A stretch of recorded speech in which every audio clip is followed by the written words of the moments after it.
కాబట్టి ఉదయకాల సమయంలో వర్ధిల్లాలి. మనము వర్ధిల్లాలి అంటే దేవుని వాక్యం కొన్ని సూచనలు ఇచ్చింది. మనం వర్ధిల్లబడ్డానికి దేవుని వాక్యం కొన్ని మెళకువలు చెప్పింది.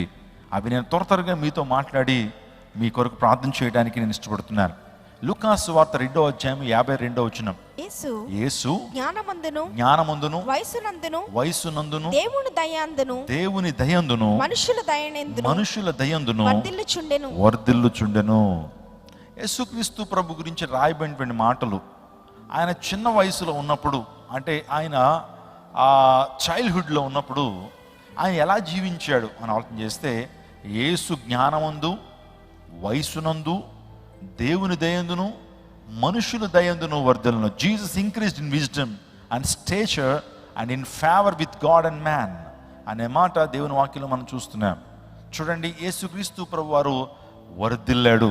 దేనిలో వర్ధిల్లాడు? ఆయన వయసులో, జ్ఞానములో, మనుష్యుల దయ, పెద్దల దయ, దేవుని దయ, ఈ 4 విషయాల్లో యేసుక్రీస్తు ప్రభు వారు వర్ధిల్లును అనే మాట మనం చూస్తున్నాం.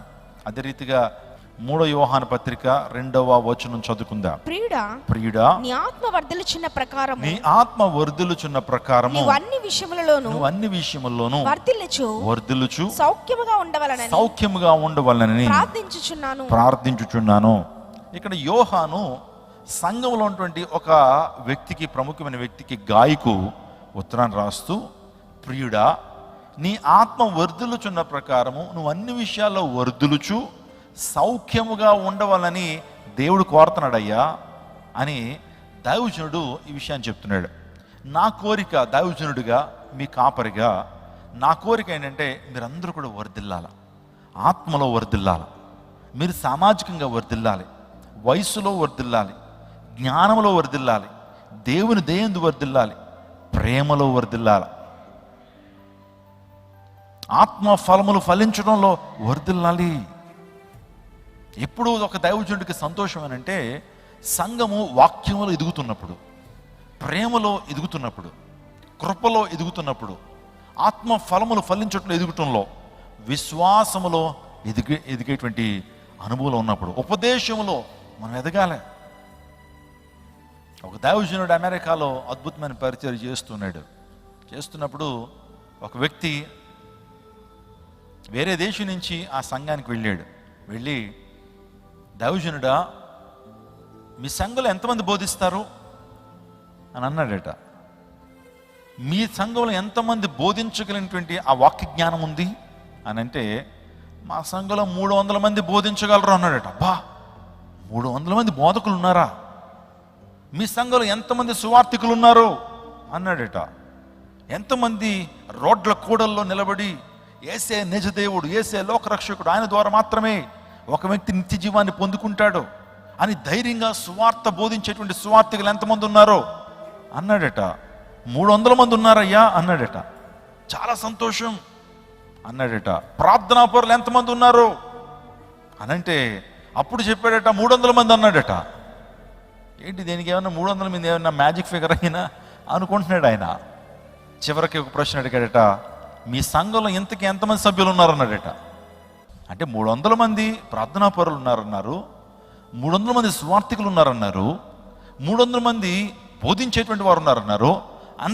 ఇంతకీ మీ సంఘంలో సభ్యులు ఎంతమంది సార్? మీ సంఘంలో ఎంతమంది సభ్యులు అంటే 300 మంది అన్నాడట. అంటే ప్రతి ఒక్కరూ ప్రార్థన చేసేటువంటి వారు, ప్రతి ఒక్కరూ స్వార్థ ప్రకటించేటువంటి వారు, ప్రతి ఒక్కరూ బోధించేటువంటి వారు అవకాశం వస్తే అలాంటి సంఘాలు ఉన్నాయా? ఆలోచన చేద్దాం. దేవుడు అట్టి రీతిగా మనం వర్ధిల్లాలని దేవుడు కోరుతా ఉన్నాడు. మీ ప్రాంతాల్లో మీరు స్వార్థ ప్రకటిస్తున్నారా? పోనీ మీ ఇంట్లో వాళ్ళకన్నా స్వార్థ ప్రకటిస్తున్నారా? మీ బంధువులకైనా ఒక మాట మీరు చెప్పగలుగుతున్నారా యేసయ్య గురించి? సువార్త ప్రకటించిన ఎడల నాకు శ్రమ అన్నాడు. సువార్త ప్రకటించకపోతే మనకు శ్రమ. ఒకరోజు గడిచిపోతా ఉన్నప్పుడు మనం ఒకవేళ సువార్త ప్రకటించకపోతే మన శరీరానికి శ్రమ, మన ఆత్మీయ జీవితానికి శ్రమ. సువార్త ఆ రోజు ప్రకటించకపోతే ఒక్కరికైనా సరే యేసయ్య మాట చెప్తున్నావా? శుభవార్త చెప్తున్నావా? నీ హృదయాల్లో అలా దాచిపెట్టేసుకుంటున్నావా ఆ మంచి వార్తను? మనకేదన్నా విషయం తెలిసిందంటే దాన్ని చెప్పేంత వరకు మనకు అసలు ఏమంటే మన శరీరం ఒప్పుకోదు, మనం అసలు ఆగం కదండి. ఏదైనా సీక్రెట్ మనకు తెలిసిందంటే, ఏదైనా రహస్యం తెలిసిందంటే మనం అందరికీ ఫోన్లు చేసి మరీ చెప్తూ ఉంటాం కదా. స్త్రీలట వారి దగ్గర ఏది దాగదంటండి. స్త్రీల దగ్గర ఏది ఇంకా అసలు దాక్కుండా మొత్తం ప్రపంచం అంతా కూడా చుట్టేయాలంటే, స్త్రీకి ఒక మాట చెప్పిన తర్వాత ఇంకో మాట కూడా మీరు చెప్పాలి, ఎవరికి చెప్పొద్దని చెప్పాలి. అది ఇంకా వేగంగా వెళ్ళిపోద్ది అంటండి. ఎవరికి చెప్పొద్దని చెప్పి చిన్న డిస్క్లైమర్ ఇచ్చి, అమ్మ ఈ సీక్రెట్ ఎవరికి చెప్పొద్దు, నీ మనసులోనే దాచుకుంటే, ఆ చెప్పొద్దు అనేటువంటి మాట మొత్తం ప్రపంచానికి అతివేగంగా వెళ్ళిపోద్ది. అంటే స్త్రీల యొక్క బలహీనత అనుకోవచ్చు. అంటే వారి యొక్క యాంగ్జైటీ ఏంటంటే తెలిసిన విషయాన్ని చెప్పేయాలని. మరి యేసుక్రీస్తు ప్రభు వారు ఈ లోకానికి వచ్చాడు కదా, అది నీకు తెలుసు. యేసయ్య రక్షకుడని తెలుసు. యేసయ్య ద్వారా మాత్రమే ఒక వ్యక్తి నిత్య జీవాన్ని పొందుకుంటాడని తెలుసు. యేసయ్య స్వస్థపరిచేటువంటి వాడని తెలుసు. ఆయన రాకడ గురించి నీకు తెలుసు. ఒకవేళ ఆయన నమ్ముకోకపోతే ఒక మనిషి పొందుకునేటువంటి ఆ భయంకర తీర్పు ఏంటో తెలుసు. మరి ఎందుకు నువ్వు దాచేసుకుంటున్నావు నీలో? ఎందుకు నువ్వు చెప్పలేకపోతున్నావు? ఒక్క మాట అయినా సరే ప్రభు గురించి మాట్లాడలేకపోతున్నావు? మనకు చాలా సిగ్గు కదా. సువార్తను గురించి నేను సిగ్గుపడు వాడిని కాను అన్నాడు. రోజున మనం దేవుని సువార్త ప్రకటించడానికి సిగ్గుపడొద్దండి. దేవుని నుంచి ఆశీర్వాదాలు పొందుకోవాలంటే, దేవుడు నిన్ను వాడుకుని నిన్ను స్థిరపరచాలంటే ఒక మంచి వార్తను చెప్పడంలో తప్పులేదండి. ఒక మంచి వార్తను చెప్పడంలో తప్పులేదు. ఒక ప్రమాదం ఉన్నటువంటి వ్యక్తి నీకు తెలిసినటువంటి ఆ యొక్క మంచి వార్తను మరొకరికి చెప్పడం ద్వారా ఆ వ్యక్తి దీవెన పొందుతాడు, రక్షణలోకి వస్తాడు. అందును బట్టి చేతనైతే నువ్వు మేలుకరంగా ఉండాలా. మేలు చేయటం నీ చేతనైనప్పుడు దాన్ని పొందదగినటువంటి వారికి ఆ మేలు చేయకుండా ఉండొద్దు అన్నాడు. ఈరోజు మేలేంటి? ప్రపంచంలో ఒక వ్యక్తికి ఒక రోజు భోజనం పెడితే ఒక పూట ఆకలి తీరుతుందేమో, సరిపోద్దా? ఎంతవరకు మనం ఫీడ్ చేయగలం? కానీ ఆ వ్యక్తికి యేసయ్యను పరిచయం చేస్తే, ఆ వ్యక్తికి యేసుక్రీస్తు ప్రభు అని తన జీవితంలో పరిచయం చేస్తే తన వ్యసనాల నుంచి విడుదల పొందుతాడే, గొప్ప ఆశీర్వాదం పొందుతాడే, సత్యాన్ని తెలుసుకుంటాడే, ప్రతిరోజు ఆనందంగా సంతోషంగా జీవించగలుగుతాడే. దేవుని ఆశీర్వాదాలు తన మీద కురిపించబడ్డానికి క్రీస్తుని పరిచయం చేస్తున్నావా? మన మందిరంలో చాలామంది దేవుని వాక్యాన్ని వింటూ, అయ్యా మా బ్రదర్ ఉన్నాడండి, ఇంకా లోకంలో జీవిస్తున్నాడు, ఇంకా తన జీవితంలో వ్యసనాలు ఉన్నాయి, జూదానికి అలవాటు పడిపోయాడు, మెల్లగా దేవుని మందిరానికి తీసుకొస్తున్నాను పాస్టర్ గారు. నిజంగా ఆ వాక్యం తన హృదయంలోకి వెళ్తూ ఉంది, ఆ వాక్యం ద్వారా తన జీవితం మార్చబడతా ఉందని నేను చెప్తున్నప్పుడు ఎంత గొప్ప సంతోషం. సత్యం తెలియకే కదా ఈ ప్రపంచం ఈ రోజున ఇంత భయంకర వ్యసనాల్లో యవ్వన సమాజం ఉండిపోతుంది. సరైన వాక్యము సత్యము వారికి తెలిసినట్లయితే విడుదల వచ్చేదిగా. వారు ఆనందంగా జీవిస్తారే. వారు వ్యసనాల నుంచి విడుదల పొందడం ద్వారా తమ భార్యలకి, తమ బిడ్డలకు, తన తల్లిదండ్రులకు ఎంత దీవెన, ఎంత ఆశీర్వాదము. ఈ రోజున ఎన్ని కుటుంబాలు భర్త ద్వారా బాధపడుతున్నారు, ఎన్ని కుటుంబాలు వారి జీవితాలు చెల్లాచెదురు అయిపోవడానికి కారణం ఏంటంటే భర్త యొక్క ప్రవర్తన కాదా, భార్య యొక్క ప్రవర్తన కాదా, పిల్లల ప్రవర్తన ద్వారా తల్లిదండ్రులు ఈ రోజున చాటుకెళ్ళి ఏడ్చుకోవట్లేదా కన్నీరు కార్చి? అటువంటి వ్యక్తులు మార్చబడగలిగితే కుటుంబాలు దీవించబడతాయి, మనుషులు దీవించబడతారు. మార్పు కలిగితే సమాజాలు దీవించబడతాయి, దేశం దీవించబడుతుంది. అనేక మంది నిజంగా ఎంతో శాంతియుతంగా ప్రజలు జీవించగలుగుతారు. సత్యం ఒక వ్యక్తికి బోధపడినప్పుడు అతడు స్వతంత్రుడిగా మార్చబడతాడు. సత్యం మిమ్మల్ని స్వతంత్రులుగా చేస్తుంది. The truth shall set you free. సత్యం మనల్ని స్వతంత్రులుగా చేస్తుంది. ఆ సత్యం ఎవరు? నేనే మార్గమును, సత్యమును, జీవమును. యేసు ప్రభువు వారే సత్యం. ఈ రోజున మనం కృపలో వర్ధిల్లాలి, జ్ఞానములో వర్ధిల్లాలి, ఉపదేశములో వర్ధిల్లాలి, ప్రేమలో వర్ధిల్లాలి. ఇంకో మాట నేను చెప్తున్నాను, దాతృత్వంలో వర్ధిల్లాల. ఏం చేయాలా? దాతృత్వం అంటే ఇచ్చేటువంటి విషయంలో, ఎదుటి వ్యక్తికి సహాయపడే విషయంలో, దేవునికి ఇచ్చే విషయంలో కూడా మనం వర్ధిల్లాలని దేవుడు కోరుతా ఉన్నాడు. మనం వర్ధిల్లాలంటే ఏం చేయాలంటే, దేవుడు మనకు తోడుగా ఉండాలంటే. ఎవరు వర్ధిల్లుతారు, ఎవరు ఆశీర్వదించబడతారు, ఎవరు అభివృద్ధిలోకి వస్తారు అని అంటే, మనము దేవుని తోడు మనకున్నప్పుడు మనం ఆటోమేటిక్గా మనం ఏమవుతాం? వర్ధిల్లుతాం. 2 సమూయేలు గ్రంథం 5:10 దావీదు అంతకంతకు వర్ధిల్లెను. సైన్యములకు అధిపతి యెహోవా అతనికి తోడుగా ఉండెను. అందరూ ఒకసారి స్క్రీన్ వైపు చూడండి. దావీదు అంతకంతకు వర్ధిల్లెను. ఎందుకు? సైన్యములకు అధిపతి యెహోవా అతనికి తోడుగా ఉండెను. అంటే మనకేం అర్థం అవుతుందనంటే, దేవుడు మనకు తోడుగా ఉంటే మనం ఏమవుతాం? అంతకంతకు వర్ధిల్లుతాం. ఈ రోజున దేవుని తోడు నీకుందా? దేవుని తోడుందా? ఆలోచన చేయండి. దేవుడు నీకు తోడుగా ఉన్నాడా? దేవుడు నీకు తోడుగా ఉన్నాడా? Are you carrying the presence of God wherever you go? నువ్వు ఎక్కడికైతే వెళ్తున్నావో దేవుని ప్రెజెన్స్ని మోస్తున్నావా? దేవుడు నీతో వస్తున్నాడా? దేవుని తోడు నీకుంది. ఒక నీడ వలె ప్రభువు నిన్ను వెంటాడుతున్నాడా? ఆలోచన చేయండి. దేవుడు ఎవరికి తోడుగా ఉంటాడు? దేవుడు ఎవరికి వెన్నంటి ఉంటాడనంటే ఆయన యందు భయభక్తులు కలిగిన వారి జీవితాల్లో దేవుడు తోడుగా ఉండి వారిని నడిపిస్తాడని దేవుని లేఖనం సెలవిస్తున్నాయి. చూడండి, మనం జాగ్రత్తగా మనం ఆలోచన చేస్తే దావీదుకు దేవుడు ఎందుకు తోడుగా ఉన్నాడు? ఎప్పుడు ఆలోచన చేశారా? దావీదుకే తోడుగా ఉండటం ఎందుకు? అంతకంతకు ఎందుకు దావీదు వర్ధిల్లాడు? నేను ఎందుకు వర్ధిల్లేకపోతున్నాను? దావీదులో ఉన్నటువంటి శ్రేష్టమైనటువంటి గుణాలేంటి? దావీదు గురించి దేవుని వాక్యం చెప్తుంది, నా హృదయానుసారుడైనటువంటి మనుషుడు అని ప్రభువు చెప్పాడు. A man after God's own heart అని దావీదుని పిలిచారంటే దేవుడే పిలిచాడు. నా హృదయానుసారుడైనటువంటి మనుషుడు అయ్యా, నువ్వు నాకు ఇష్టమైనటువంటి వ్యక్తివయ్యా, నా హృదయానికి దగ్గరగా ఉన్నటువంటి వ్యక్తివయ్యా, నేను ఎలా ఆలోచన చేస్తాను నువ్వు కూడా అలా ఆలోచన చేసేటువంటి వ్యక్తివయ్యా అని ప్రభు మాట్లాడుతూ వచ్చాడు. A man after God's own heart. David ఎందుకు వర్ధిల్లాలని ఆలోచిస్తే త్వరగా నేను ఇవన్నీ కూడా గొప్ప ధ్యానాలు, నేనంతా కూడా అవన్నీ కూడా ఎక్స్ప్లెయిన్ చేయడానికైతే సమయం కాదు. కానీ దావీదు ధర్మశాస్త్రాన్ని ప్రేమించినవాడు. చెప్పండి అందరూ కూడా. దావీదు ధర్మశాస్త్రం అంటే ఏంటి? దేవుని వాక్యం, దేవుడు మనకిచ్చిన విధులు కట్టడలు, దేవుని వాక్యాన్ని ప్రేమించేటువంటి వాడు దావీదు. మనలో ఎంతమంది దేవుని వాక్యాన్ని ప్రేమిస్తాం? ఆదివారం వచ్చిందంటే కాసేపు దేవుని వాక్యాన్ని వింటాం, ఆ తదుపరి ఈ బైబిల్ తీసుకెళ్ళి అలమరలో పెడతాం, మరలా ఆదివారం మాత్రమే మనము ఓపెన్ చేస్తాం. ప్రతిరోజు కూడా ధర్మశాస్త్రాన్ని ప్రేమించేటువంటి వారుగా ఉండాలి. దేవుని వాక్యాన్ని ప్రేమించడం అంటే అర్థం ఏంటంటే దీన్ని చదవాలి, దీన్ని వినాలి, దీని ప్రకారం జీవించాలి, దీన్ని అనుసరించాలి. తద్వారా మనం అంతకంతకు వర్ధిల్లేటువంటి వారికి మారుతాం. దావీదు ధర్మశాస్త్రాన్ని ప్రేమించాడు. రెండోదిగా దావీదు ప్రార్థనాపరుడు. దావీదు ఎవరు? ప్రార్థనాపరుడు. అంటే ప్రతి విషయంలో కూడా దేవుని మీద ఆధారపడేటువంటి వాడు.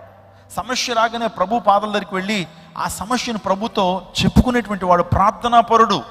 మూడోదిగా దావీదు గొప్ప ఆరాధికుడు. ఏమండి, దావీదు కీర్తనలు మనం అన్ని చూస్తే దేవుని ఆరాధించేటువంటి విధానం మనం చూస్తాం. రాజు అయినప్పుడు కూడా అనేక మంది సంగీత విద్వాంసుల్ని తన ఆస్థానంలో పెట్టుకుని అనేక మంది పాటలు పాడేటువంటి వారిని, దేవుని స్తుతించేటువంటి వారిని వారి యొక్క ఆస్థానంలో తన రాజ్యంలో ఉంచుకుని ప్రతి నిత్యము ఆరాధనలు జరిపిస్తుండేటువంటి వాడు దావీదు. అనేక మందిని నిజంగా వర్షిప్ లీడర్స్ని తయారు చేసినటువంటి వాడు దావీదు. తను ఆరాధించడం మాత్రమే కాకుండా తన రాజ్యంలో, తన ఇంటి నుంచి, తన రాజ్యం నుంచి ఎప్పుడు కూడా దేవునికి స్తుతి ధూపము దేవుని సన్నిధికి వెళ్ళాలి, ఆరాధన ధూపం దేవుని దగ్గరికి వెళ్ళాలి, నిత్యము కూడా నైవేద్యము ప్రభుకి సమర్పించాలనే ఉద్దేశంతో దావీదు ప్రభుని ఆరాధించాడు. అందులో బట్టి 103వ కీర్తన రాస్తూ, నా ప్రాణమా యెహోవాను సన్నుతించుము, ఆయన చేసిన ఉపకారాలు దేనిని మరువకము, ఆయన నీ దోషములన్నీ క్షమించువాడు, నీ సంకటములన్నీ కుదుర్చువాడు, సమాధిలో నీ ప్రాణం విమోచించున్నాడు, కరుణా కటాక్షం నీ కిరీటముగా ఉంచుచున్నాడు. I will exalt my God in all the times of my life. నేను అన్ని వేళల్లో కూడా ప్రభువుని స్తుతిస్తాను, నేను ఎల్లప్పుడూ యెహోవాను సన్నుతించేదను అని మాట్లాడుతున్నాడే ఆరాధికుడు.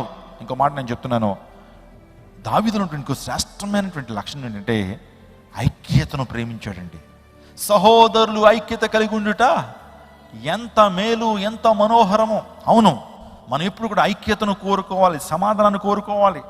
దావీదులో ఉండే శ్రేష్టమైన లక్షణం ఏంటంటే మనం నేర్చుకోదగినటువంటిది, శత్రువు తనను చంపాలని, శత్రువు తనతో అసమాధానాన్ని కలిగి ఉండాలని ఎప్పుడు గొడవలు పెట్టుకోవడానికి ప్రయత్నం చేశాడు సౌలు మామగారు.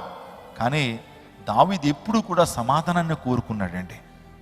అంటే కొంతమంది కలహప్రియులు ఉంటారు. ఎవరు మీకు అర్థమైందా? కలహప్రియులు. భోజన ప్రియులు అంటే మనకు తెలుసు, భోజన ప్రియులు అంటే మనకు తెలుసు.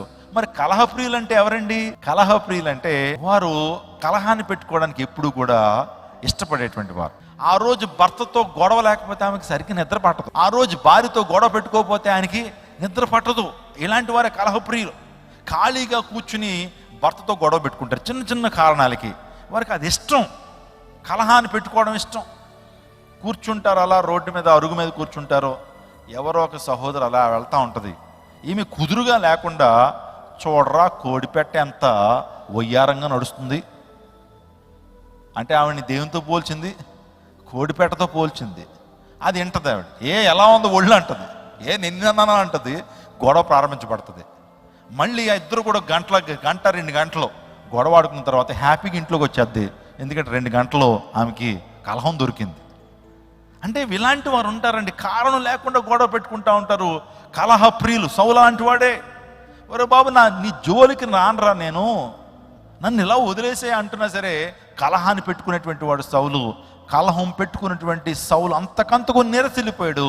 కానీ ఐక్యతను ప్రేమించిన దావీదు అంతకంతకు వర్ధిల్లాడు. హల్లెలూయా. ఈ రోజున నేను ఒక చిన్న టిప్ చెప్తాను. ఒకవేళ గొడవ ముదిరిపోతుంది అని అనుకుంటే కనుక ప్లీజ్ లీవ్ దట్ ప్లేస్. ఆ ప్రాంతాన్ని విడిచిపెట్టి వచ్చేసేయండి. ఇంకా అక్కడ ఉండొద్దు. మీ భార్యాభర్తల మధ్య సరైనటువంటి ఆ టైంలో గొడవ చెలరేగిపోతా ఉంది అని అంటే కనుక దయచేసి ఎవరో ఒకళ్ళు తగ్గిపోండి, ఎవరో ఒకళ్ళు బయటకు వచ్చేసేయండి.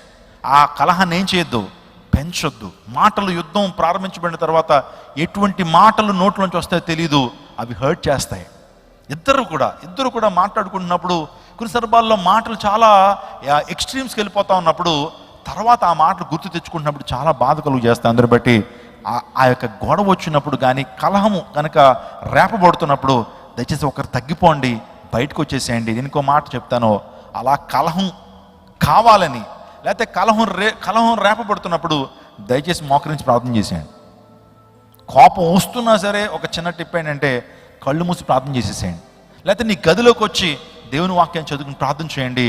చాలా భయంకరమైన ప్రమాదాలు జరగకుండా ఆ ప్రార్థన, దేవునితో సహవాసం మిమ్మల్ని ఆపగలుగుతుంది. కలహప్రియుడు సౌలు, కానీ ఐకమత్యాన్ని కోరుకున్నటువంటి వాడు దావీదు. అందుకు బట్టి వర్ధిల్లాడు. తప్పు మార్గాలను అసహించుకున్నాడండి దావీదు. పాప మార్గాలను అసహించుకున్నాడు, తప్పుడు కార్యాలను అసహించుకున్నాడు. అందును బట్టే నిజంగా దావీదు వర్ధిల్లాడు అనేటువంటి విషయాన్ని మన పరిశుద్ధ గ్రంథ లేఖనాల్లో మనం చూస్తుంటాం. అంత మాత్రమే కాదు, ఇంకొక మాట నేను ఆ దావీదు జీవితంలోంచి నేను గమనించగలిగాను. దేవుని విషయంలో ఏనాడు కూడా సిగ్గుపడలేదండి. దేవుని ఆరాధించే విషయంలో సిగ్గుపడలేదు, దేవుని ఘనపరిచే విషయంలో సిగ్గుపడలేదు, దేవుని మహింపరచడం ఎప్పుడు కూడా సిద్ధంగానే ఉన్నాడు. ఎప్పుడు కూడా ఉత్సుకతను చూపించేటువంటి వ్యక్తి దావీదు. తన రాజ్యంలోకి వస్తున్నప్పుడు దేవుని ఆరాధిస్తూ వస్తుంటే మీకాలు అనుకుంది, రాజా నువ్వు అసలు రాజు కదా, నీ స్టేటస్ ఏంటి, నువ్వు ఆ విధంగా నాట్యం చేస్తూ దేవుళ్ళు ఆరాధిస్తూ ఆ మైమరిచిపోయి దేవుని స్తుతిస్తావేంటి, ప్రజలు ఏమనుకుంటారు అని మీకాలు అభ్యంతరపడింది. కానీ దావీదు, నేను దేవుని సందులో ఉన్నప్పుడు నేను రాజును కాదు, నేను దేవుని సందులో ఉన్నప్పుడు నా అధికారము నా హోదా అన్ని ప్రక్కన పెడతాను, దేవుని సందులో ఒక చిన్న బిడ్డ వలె ప్రభుని ఆరాధన చేస్తాను. స్తోత్రం చెప్పండి. హల్లెలూయా. మనం మంచి పాట పాడదాం. నే పాడేద ప్రభు సన్నిధిలో, నే ఆడేద ప్రభు సముఖములో చిన్ని బిడ్డను. అది దావీదు అనుభవం. నే పాడేద ప్రభు సన్నిధిలో, నే ఆడేద ప్రభు సన్నిధిలో చిన్ని బిడ్డను పోలినే. రాజు అంతటి వాడు చిన్న బిడ్డోడుగా ఒక చిన్నపిల్లల్లో డ్యాన్స్ వేస్తుంటే ఎంబారసింగ్గా ఉంటుంది. ఎలా ఉంటుంది? ఎంబారసింగ్గా ఉంటుంది. ఏంటన్నా అంత పెద్దోడు అలాగా నాట్యం చేస్తున్నాడు, దేవుడిని ఆ విధంగా మైమరిచిపోయి స్తుతిస్తున్నాడు అని కొంతమంది వేరే రకంగా మాట్లాడుకోవచ్చు. కానీ సో దావీదు ఎప్పుడు never feel shy to worship God. దేవుని ఆరాధించే విషయంలో ఏనాడు సిగ్గుపడలేదండి. ఒక మంచి కార్యక్రమాన్ని జరిగించడానికి, ఒక మంచి కార్యాన్ని తలపెడుతున్నటువంటి దావీదు ఏనాడు కూడా ప్రభు కొరకు సిగ్గుపడలా. అందును బట్టే దావీదు వర్ధిల్లాడండి. మీరు ఇంటికి వెళ్ళిన తర్వాత నేను చెప్పిన విషయాలని మీరు ధ్యానం చేస్తే చాలా విషయాలు మీకు బోధపడతాయి. నిజంగా ఎవరైతే దావీదు వలె జీవిస్తారో వారు దీవించబడతారు, వారు వర్ధిల్లుతారు. దావీదు ఎంత వర్ధిల్లాడండి. చిన్నప్పుడు చిన్న ప్రార్థన చేసేవాడు, ప్రభువా ఆ సియోను కొండ మీద ప్రభు నీ సింహాసనం స్థాపించబడాలయ్యా, నేను ఎక్కలేనంత ఎత్తైన కొండకి ఎక్కించయ్యా, నేను ఎక్కలేనంత ఎత్తైన కొండకి ఎక్కించయ్యా. ఆ యెరూషలేము కొండ మీద, ఆ సియోను కొండ మీద యెబూసీయులు అనేటువంటి శత్రువులు ఆక్యుపై చేశారయ్యా, నీ చిత్తమైతే ప్రభు ఆ ప్రాంతాన్ని నాకు ఇవ్వయ్యా, ఆ ప్రాంతంలో నీ సింహాసనం స్థాపించబడాలి అని కోరుకున్నాడు దావీదు. నిజంగా దేవుడు ఎక్కించాడా లేదా? ఏ యెరూషలేము కొండ మీద అయితే, సియోను కొండ మీద సింహాసనం అనేటువంటిది స్థాపించబడాలని కోరుకున్నాడు, అదే సింహాసనం మీద దేవుడు దావీదును కూర్చోండబెట్టాడు. హల్లెలూయా. ఒక గొర్రెల కాపరిని తీసుకెళ్ళి ఆ రాజ్యానికి రాజుగా ప్రభు చేశాడనంటే దావీదు దేవునికి హృదయానుసారుడు, దావీదుకు దేవుడు తోడుగా ఉన్నాడు. హల్లెలూయా. ఎవరికైతే ప్రభు తోడుగా ఉంటాడో రేపొద్దున ధవళ సింహాసనం, ఆ పరలోక రాజ్యంలో ప్రభు ప్రక్కన కూర్చున్నటువంటి ఆ గొప్ప యోగ్యతను ప్రజలు పొందుకుంటారనే విషయాన్ని మనం గమనించాలా. రెండోదిగా మనం వర్ధిల్లాలి అంటే రెండోదిగా దేవుణ్ణి ఆశ్రయించాలండి. ఏం చేయాలా? దేవుని తోడు మనకు ఉండాలి. దేవుని తోడు ఎవరికి ఉంటుందంటే ఎవరైతే దేవునికి హృదయానుసారులుగా ఉంటారో, దేవునికి ఇష్టలుగా ఉంటారో దేవుని తోడు వారికి ఉంటుంది. రెండోదిగా దేవుని ఆశ్రయించాలి. దేవుని లేఖనం చెప్తా ఉంది, మనుషుల్ని ఆశ్రయించొద్దు, రాజులను ఆశ్రయించొద్దు. వారు నీకు సహాయం చేయొచ్చు, చేయకపోవచ్చు, కానీ యెహోవాను ఆశ్రయించు నరుడు ధన్యుడని దేవుని లేఖనం తెలుస్తుంది. కాబట్టి ఈరోజున దేవుణ్ణి ఆశ్రయించాలండి. 2వ దినవృత్తాంతం గ్రంథం 26వ అధ్యాయము 3-5 వచనాలు త్వరగా చదువుదాం. అతడు యెహోవాను ఆశ్రయించినంత కాలము దేవుడు అతన్ని వర్ధిల్ల చేసెను. అంటే దేవుని ఆశ్రయించినంత కాలము దేవుడు ఆయన వర్ధిల్లింప చేశాడు అని దేవుని లేఖనాలు చెప్తున్నాయి. మన జీవితాల్లో కూడా దేవుణ్ణి ఆశ్రయించేటువంటి వారు వర్ధిల్లుతారు. దేవుణ్ణి ఆశ్రయించేటువంటి వారు తమ జీవితంలో ఉన్నతమైన స్థానానికి వెళ్తారు. దేవుని ఆశ్రయించేటువంటి వారు వారి జీవితంలో స్వస్థతను పొందుకుంటారు. దేవుని ఆశ్రయించేటువంటి వారి జీవితాల్లో ఉన్నతమైన స్థానానికి వారు చేరుకుంటారు. శాంతి, సమాధానం, సంతృప్తితో వారు జీవించగలుగుతారు. హన్నా దేవుని ఆశ్రయించింది. తన యొక్క గర్భం ఉడికిపోయినా, తన జీవితంలో గొడ్రాలుగా పేరు తెచ్చుకున్న ఆశ్రయించిన హన్నా గర్భం తెరవబడింది. దేవుని ఆశ్రయించేటువంటి వారు గొప్ప దీవెన, ఆశీర్వాదాన్ని పొందుకుంటారు. ఎస్తేరు దేవుని ఆశ్రయించింది. ఎస్తేరు రాణిగా మార్చబడింది. హిజ్కియా ప్రభువుని ఆశ్రయించాడు. నిజంగా మరణకరమైన రోగం వచ్చినప్పుడు, భయంకరమైన క్యాన్సర్ తనకు వచ్చి ఉంటుందేమో, ఆ టైంలో దేవాదేవుడు హిజ్కియాను జ్ఞాపకం చేసుకున్నాడు. హిజ్కియా ప్రభువుని ఆశ్రయించాడు. కాబట్టి యెషయా వచ్చి, అయ్యా నీ దినములు గడిచిపోతున్నాయి, అయ్యా నీ ఆఖరి దినాల్లో నువ్వు ఉన్నావు, నీ ఇంటిని చక్కబెట్టుకున్నప్పుడు వెంటనే గోడ తట్టు తిరిగి యెహోవా సన్నిధిలో ప్రార్థన చేసినటువంటి హిజ్కియా 15 సంవత్సరములు ఆరోగ్యాన్ని, 15 సంవత్సరాలు తన జీవితంలో గొప్ప ఆయుష్కాలాన్ని పొందుకున్నాడు హిజ్కియా. ఎందుకో తెలుసా? ప్రభువుని ఆశ్రయించాడు. పాపాత్ముడి స్త్రీ ప్రభువుని ఆశ్రయించింది. నిజంగా రక్తస్రావనుడి స్త్రీ ప్రభువుని ఆశ్రయించి ప్రభు యొక్క వస్త్రపు చెంగును ఎప్పుడైతే ముట్టుకుందో తన జీవితంలో రక్తధార కట్టిన గొప్ప స్వస్థతను పొందుకుంది. ఇది ప్రభుని ఆశ్రయిస్తున్నావా? ప్రభుని ఆశ్రయించేటువంటి వారు వర్ధిల్లుతారో, అద్భుతాలు పొందుకుంటారో. ఉదయకాల సమయంలో నా ప్రియ దేవ జనాంగమా, వర్ధిల్లబడాలి అని కోరుకుంటే నీవు దేవుని తోడు నీకు ఉండాలా. రెండోదిగా నువ్వు ప్రభువుని ఆశ్రయించాలి. ప్రభుని ఆశ్రయిస్తున్నావా? ఏదైనా సమస్య రాగానే మనకున్న డబ్బు పరపతితో మనుషుల మీద ఆధారపడిపోతుంటాం. మనకున్నటువంటి పరపతితో వెంటనే వారికి కాల్ చేస్తాం, వీరికి కాల్ చేస్తాం. కానీ వారందరికీ కాల్ చేసే ముందు యేసయ్యకి కాల్ చేస్తున్నావా? ప్రభు సన్నిధిలో ఆ సమస్య ప్రభు సన్నిధిలో పెడుతున్నావా? సమస్యలు వస్తున్నాయి మన జీవితాల్లో, ఇబ్బందులు వస్తున్నప్పుడు వారికి వీరికి ఎక్స్పర్ట్స్ కాల్ చేస్తాం, మనం డాక్టర్స్ కాల్ చేస్తాం, ఆ తర్వాత బాగా చదువుకున్న మన స్నేహితులు కాల్ చేస్తుంటాం, తల్లిదండ్రులు కాల్ చేస్తుంటాం. కానీ వారు కాల్ చేయొద్దు, వారి నుంచి సజెషన్స్ తీసుకోవద్దు అని అనట్లేదు. కానీ అంతకంటే ప్రాముఖ్యంగా ప్రభు సన్నిధిలో ప్రభుని ఆశ్రయిస్తున్నావా? డాక్టర్ దగ్గరికి వెళ్ళే ముందు నువ్వు ప్రభు పరమ వైద్యుడు, is the supreme doctor, is the supreme physician, ఆయనకి ప్రార్థన చేస్తున్నావా? నేను ఒక మాట చెప్తున్నాను, డాక్టర్స్ మనం ట్రీట్ చేస్తారు, కానీ హీల్ చేసేది ప్రభువే. Doctor treats but Jesus heels. దేవుడు ఏం చేస్తాడు? మనల్ని స్వస్థపరిచేటువంటి వాడు ఆయనే. డాక్టర్ ట్రీట్మెంట్ ఇస్తారు, కానీ అది కొన్ని సందర్భాల్లో వర్కౌట్ అవ్వచ్చు, వర్కపోవచ్చు. కానీ స్వస్థపరిచేటువంటి దేవుడు మన ప్రభు. నేను స్వస్థపరిచే యెహోవాను నేనే. I'm the God who can healeth you. నేను స్వస్థపరచగలిగినటువంటి దేవుడిను నేనే. నిర్గమాకాండం 15 అధ్యాయంలో చెప్తున్నాడు. నీ సంకటములన్నీ కుదురుస్తానని దేవుడు వాగ్దానం చేస్తున్నాడు. ఆయన పొందిన దెబ్బల చేత మనకు స్వస్థత. Yes, by his wounds we can be healed. ఆయన పొందిన దెబ్బల ద్వారా మనకు స్వస్థత.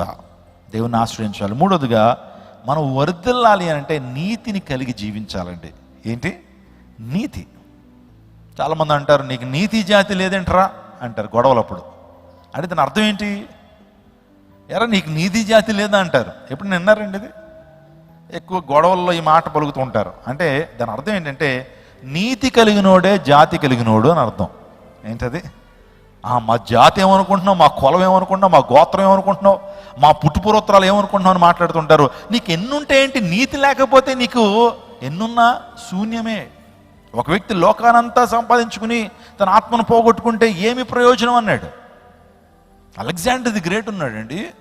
అలెగ్జాండర్ ది గ్రేట్ ఎంత గొప్ప వీరుడంటే నిజంగా అతనికి ఇంకా జయించడానికి భూభాగాలే లేవు.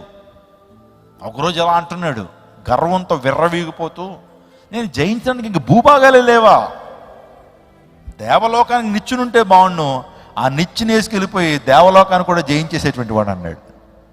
అంటే అంత విర్రవీగిపోయినటువంటి వ్యక్తి లోకానంతా సంపాదించుకుని ఎంత బంగారం సంపాదించాడో, ఎన్ని వజ్రాలు కూడా పెట్టాడో అతనికే తెలీదు. లోకానంతా కూడా సంపాదించాడు, కానీ 33వ ఏట మలేరియా జ్వరానికి చచ్చిపోయాడండి. దేనికి? ఆఫ్టర్ ఆల్ మలేరియా జ్వరం, మలేరియా దోమ కుట్టింది, మనిషి చచ్చిపోయాడు. ఎంత బతికి ఇంటి వెనకాల చచ్చిపోయినట్టు నిజంగా ప్రపంచానంతా కూడా జయించిన ఆ వ్యక్తి మలేరియా దోమం జయించలేకపోయాడు. దశాబ్దంలో మనకు మంచి ఎక్స్పీరియన్స్, మరి మన పూర్వీకులు లేదు ఈ ఎక్స్పీరియన్స్, కరోనా ఎక్స్పీరియన్స్. ఒక చిన్న వైరస్, అసలు మైక్రోస్కోప్లు ఇలా పెట్టినా సరిగ్గా కనబడిన ఆ వైరస్ ఎంతమందిని నాశనం చేసిందండి. ఎంతమంది గొప్ప వాళ్ళని ఒక రకంగా చెప్పాలి లొంగబెట్టేసింది. ఒక చిన్న వైరస్. ఏమండి, దేవుడు ఆ వైరస్ని ఈ లోకానికి పంపించాడు చాలామందికి బుద్ధి నేర్పడం కొరకేమో అనుకుంటాను. అంటే దేవుడు ఒకవేళ ఆయన జోక్యం చేసుకుని ఒక చిన్న వైరస్ని ప్రపంచంలోకి వదిలితే విలవిల్లాడిపోయారండి ప్రపంచ దేశాలు. అంటే దేవుని ముందు నిలబడలే. జ్ఞానం ఏమైపోయింది, తర్కం ఏమైపోయింది, జ్ఞానులు ఏమైపోయారు, జ్ఞానం ఏమైపోయింది, మెడికల్ సైన్సెస్ ఏమైపోయినాయి. అది వచ్చినాక 2 వేవ్స్లో 3 వేవ్స్లో అనేక మందిని తీసుకెళ్ళిపోతున్న అధికారులను, ఆ తర్వాత మనం ఆలోచన చేస్తే ఎమ్మెల్యేలని, ఎంపీలని, ఆ తర్వాత ప్రజా పరిపాలకులను కూడా తీసుకెళ్ళిపోతున్నాయి. గవర్నమెంట్ ఏమి చేయలేకపోయింది. WHO వరల్డ్ హెల్త్ ఆర్గనైజేషన్ కొన్ని కోట్ల రూపాయలు ఏమండి ఆ యొక్క వరల్డ్ హెల్త్ ఆర్గనైజేషన్ కొరకు ప్రభుత్వాలు ఖర్చు పెడతాయి. ఏం చేయగలిగారు? ఆపగలిగారు మరణాలు? ప్రజలకు అందరికీ అర్థమైందండి, మానవుడు దేవుని జ్ఞానంతో పోలిస్తే దేవుని జ్ఞానంతో పోలిస్తే మానవ జ్ఞానము శూన్యం. దేవుని మీద తిరుగుబాటు చేస్తే, దేవుడు ఆయన కన్నెర్ర చేస్తే ఎవరన్నా ఏదన్నా ఆపగలరండి? ఆలోచన చేయండి. మనిషి ఏమైనా తుఫాన్ ఆపగలడా? తుఫాన్ వచ్చిన తర్వాత, భూకంపం వచ్చిన తర్వాత ఏవో కార్యక్రమాలు చేస్తాడు, కానీ రాకుండా ఎవడైనా ఆపగలడా? ఏ స్వామి అన్నా, ఏ బాబా అన్నా ఆపగలడండి తుఫాను కానీ ప్రకృతి వైపరీత్యాలని? ఆలోచన చేద్దాం. ఈ రోజున ప్రభు కోరుతున్నాడు, నీతి కలిగి జీవించాలి. నిస్థితి మొదట కొద్దిగా ఉన్న తుదుకు నువ్వు మహావృద్ధి పొందుతావు. దేవునికి ఇస్తున్న వాగ్దానము, నీతిగా బ్రతికినప్పుడు నిస్థితి మొదట కొద్దిగా ఉండొచ్చు, కొద్దిగా ప్రారంభించబడచ్చు నీ జీవితం. నీ కుటుంబంలో కొద్దిగా ఉండొచ్చు నీ స్థితి, కానీ దేవాదేవుడు రోజు రోజుకి తుదకు నువ్వు మహావృద్ధి పొందుతావు. నీ బిడ్డలను దేవుడు దీవిస్తాడు, వారిని వర్ధింపజేస్తాడు, వారిని ఆశీర్దిస్తాడు. నువ్వు ఆశీర్దించబడతావు ఎప్పుడంటే నీతి కలిగి జీవించినప్పుడు. చాలా విషయాలు ఉన్నాయండి, నేను ముగింపులోకి వస్తున్నాను. 3 విషయాలు చెప్పాను. మీరు వర్ధిల్లాలి అంటే దేవుని తోడు నీకు ఉండాలి. నువ్వు అడగాలి, ప్రభువా నీ తోడు నాతో ఉంచయ్యా అని ప్రభుని అడగాలి. 2వదిగా దేవుని ఆశ్రయించాలి.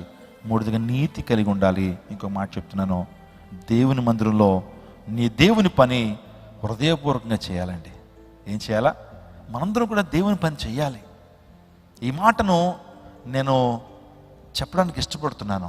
దేవుని పని చేయాలా? మన పని మనం చేసుకున్నాం, మరి దేవుని పని, రాజు పని వేగంగా జరగాలంటాడు. ఎవరా రాజు? మన ప్రభు. దేవుని పని వేగంగా జరగాలి, దేవుని స్వార్థ పని జరగాలి. ఈ రోజున వ్యర్థమైనటువంటి వాటిని చాలా వేగంగా చేస్తున్నారండి. ఎంత కష్టపడుతున్నారు నిజంగా.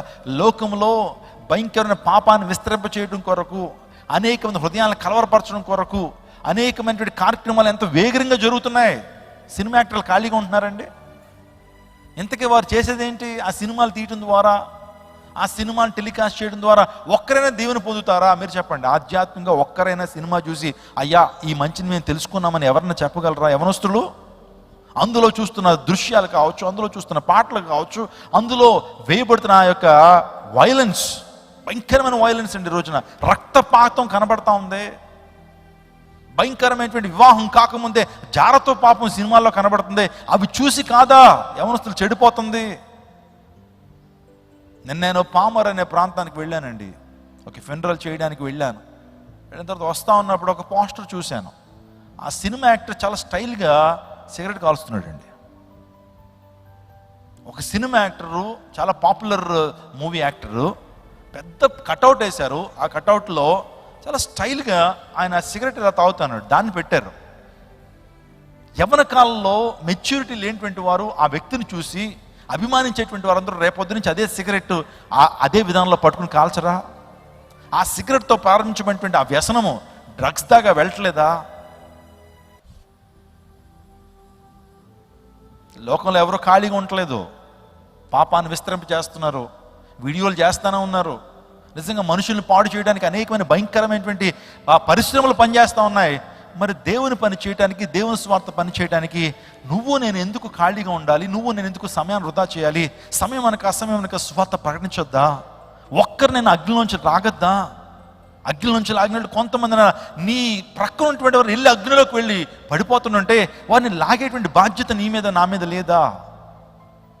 అర్థం చేయండి, దేవుని పని హృదయపూర్వకంగా చేయాలా? మీరు ఇంటికి వెళ్ళిన తర్వాత 2వ దినవృత్తాంతుల గ్రంథము 31వ అధ్యాయం 20 నుంచి 21 వచనాలు చదవండి. ఒకసారి చదవండి అమ్మా. ఆ మాట చదువుకుని మనం ప్రార్థన చేసుకుందాం. 2వ దినవృత్తాంతుల గ్రంథం 31, 20, 21. హిజ్కియా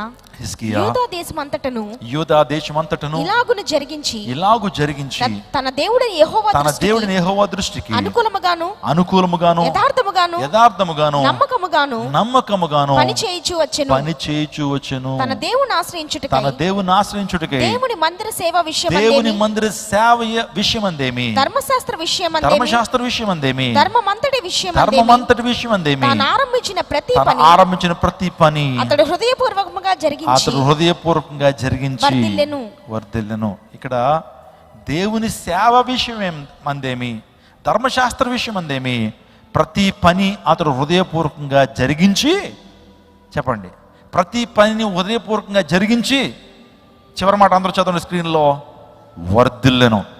దేవునికి కానుక ఇస్తున్నావు, అది నువ్వు హృదయపూర్వకంగా ఇస్తున్నావా? దేవుని పరిచయం చేస్తున్నావు, హృదయపూర్వకంగా చేస్తున్నావా? దేవుని కోసం పాట పాడుతున్నావు, హృదయపూర్వకంగా పాడుతున్నావా? దేవుని కోసం ఏదన్నా స్వార్థ ప్రకటిస్తున్నావు, హృదయపూర్వకంగా చేస్తున్నావా? చాలామంది ఎవరిని హృదయపూర్వకంగా చేయరు. మాకు శాలరీ వస్తుంది కాబట్టి చేస్తున్నాం, లేకపోతే దైవజనుడు మమ్మల్ని చూస్తున్నాడు కదా, సో ఆయన ఏమన్నా అనుకుంటాడేమో అని హృదయపూర్వకంగా చేస్తున్నట్టు నటిస్తాం. కానీ హృదయపూర్వకంగా చేయాలండి దేవుని సేవ, దేవుని పరిచయం హృదయపూర్వకంగా చేయాలి. ఇక్కడ నువ్వేం చేస్తున్నా సరే హార్ట్ఫుల్గా చేయాలి. తద్వారా హిజ్కియా ఏమయ్యాడు? వర్ధిల్లెను. దేవుని సువార్త కూడా హృదయపూర్వకంగా చేయాలి. దేవుని సేవ ఎందైనను ఏనాడు కూడా హిజ్కియా సిగ్గుపడలేదు. ఎందుకంటే దేవాదేవుడు హిజ్కియాను వర్ధిల్లింప చేశాడు. నేను 4 విషయాలు చెప్పాను. If you want to be flourished, if you want to be enriched, if you want to receive the blessing from almighty God, మొదట దేవుని తోడు నీకు ఉండాలా, రెండోదిగా దేవుని ఆశ్రయించాలి, నీతి కలిగి జీవించాలి, ఆ తర్వాత దేవుని పని హృదయపూర్వకంగా చేయాలి. ఇలా చేయండి, దేవుడు వర్ధిల్లింప చేస్తాడు.